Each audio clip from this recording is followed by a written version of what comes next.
কিছু সময়ের পিছতে এই বকা খুঁড়ে দিক বিজয়র ঘোষণা করিব।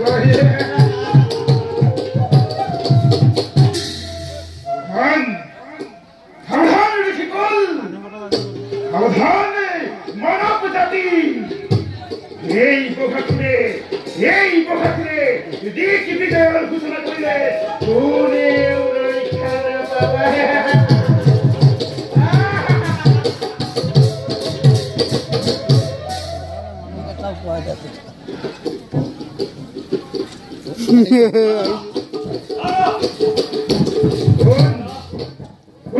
দাদা বলি করিছে সম্বোধন।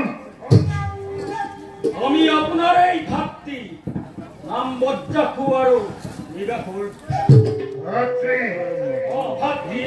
নাই, মোৰ কোনো ভাতৃ নাই, মোৰ কোনো ভাতৃ নাই। কোন তোমালোক? আপোনাৰ ভাতৃ আমি দুয়ো ভাই। কোনে কলে তোমালোক মোৰ ভাতৃ বুলি?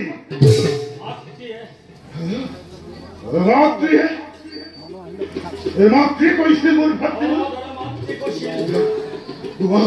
কোৱা মোৰ মাতৃ কত? কোৱা মোৰ জননী কত? এবাৰ যদি লোক পালহেঁতেন বুঝিলহেঁতেন মোক ত্যাগ কৰাৰ কথা। কোৱা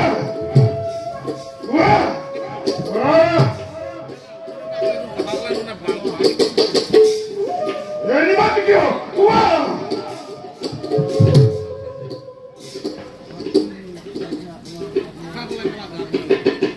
মুখে আপোনাৰ জন্মৰ ৰহস্য কথা গম পাইছিলো। মোৰ জন্মৰ ৰহস্য কোৱা।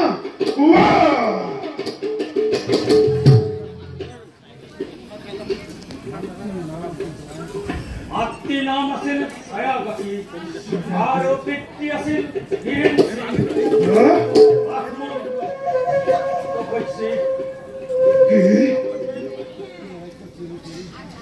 মাতৃ ৰাক্ষসী ৰূপ এৰি মোহিনী ৰূপ ধৰি আপোনাৰ লগত ভাজ্যৰূপে কথা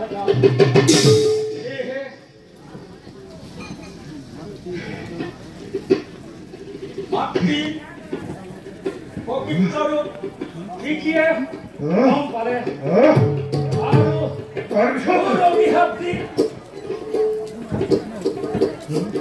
আপোনাৰ বকাসুৰূপে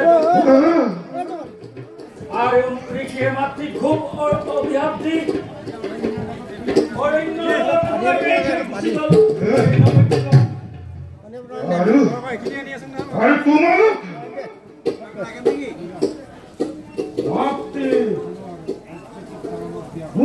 তোমালোক বিদ্যা বক্ষ্যা কৰায় আমাক জন্ম দিল।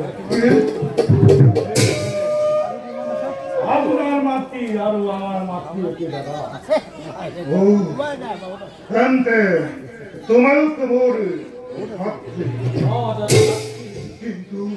কিন্তু কিয় মাতৃ কত? মাতৃ আৰু নাই এই পৃথিৱীত। সাগৰৰ মাজত লগ পাই হনুমানে কৰিলে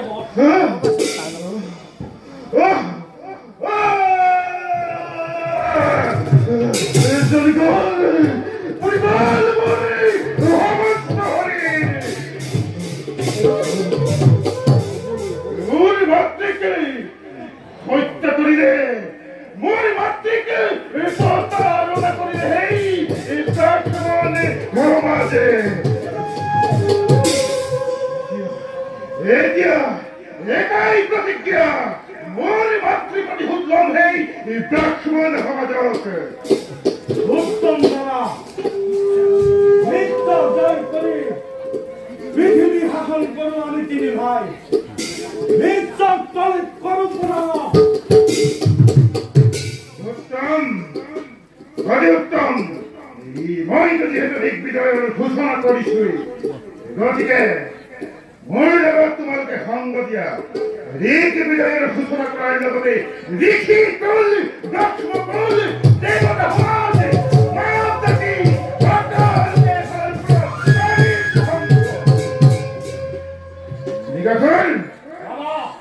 তুমি প্ৰথমে ছন্দমালাৰ অধিপতি সুৰাতনৰ ওচৰলৈ যোৱা বাবা সুৰাতনে মোৰ ওচৰত বৈশ্যতা স্বীকাৰ কৰে নে নাই আৰ যদি নকৰে তেন্তে তাতে হাতে একেবাৰে বান্ধি মোৰ ওচৰলৈ লৈ আহিব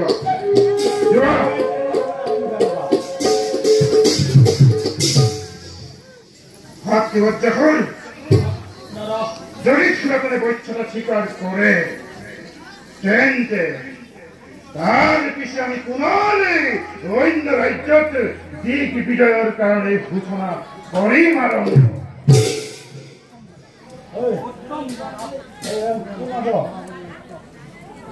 গতিকে বলা এতিয়া খন্তেক বিশ্ৰাম কৰোঁ বলা